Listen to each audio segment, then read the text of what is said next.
माईकचं भाषण केलं होतं तेव्हा माईक हातात घेतला होता, त्यानंतर आज माईक हातात घ्यायला मिळाला.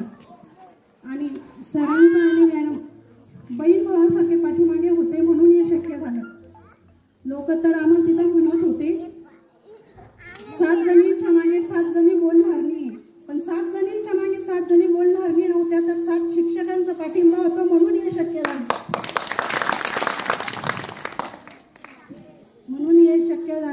मॅडम तर आमचे मोबाईल आणि आमचे पर्स हे ते सांभाळायलाच होत्या. आम्ही तर 3 तास त्यांच्याकडे टाकून द्यायचो, आम्ही फक्त खेळाकडेच लक्ष द्यायचो. त्या स्वतःकडे बघत नव्हत्या. सर काय हवं नको ते बघत होते फक्त.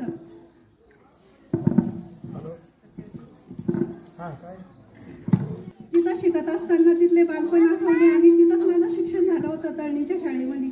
तिथं गेल्याच्या नंतर ते शिक्षक आणि ते मैदान आठवलं आणि तिथं बापूभाऊ ते समोर असताना थोडंसं अवघड वाटत होतं खेळायला, पण नंतर खेळताना त्यांनी सपोर्ट केला, पण काही वाटलं नाही. नंतर अजूनच चांगलं वाटलं. आणि तालुक्याला गेल्याच्या नंतर पण असं वाटत होतं कोणीतरी सोबत असतं अजून सपोर्ट भेटला असता, कारण की तळणीची एक महिला होती आमच्यासोबत. त्या मॅडम पण त्यांच्यासोबत आल्या होत्या, पण त्यांची स्पर्धा होण्याच्या अगोदरच त्या चालल्या आल्या आणि आमच्या मॅडमला सांगून गेल्या की मॅडम इथं लय मूल लागतंय आणि मी चालले, माझे पालक तुम्ही ना घेऊन या.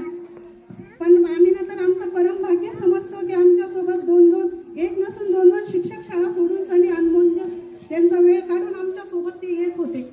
4-4 फोन करून आम्हाला जमा करत होते. 9 जणी आम्ही 9 घरच्या, पण ते स्वतः आम्हाला फोन करून आणि बोलवत होते. त्यांचा वेळ आमच्यासाठी लय अनमूल्य होता.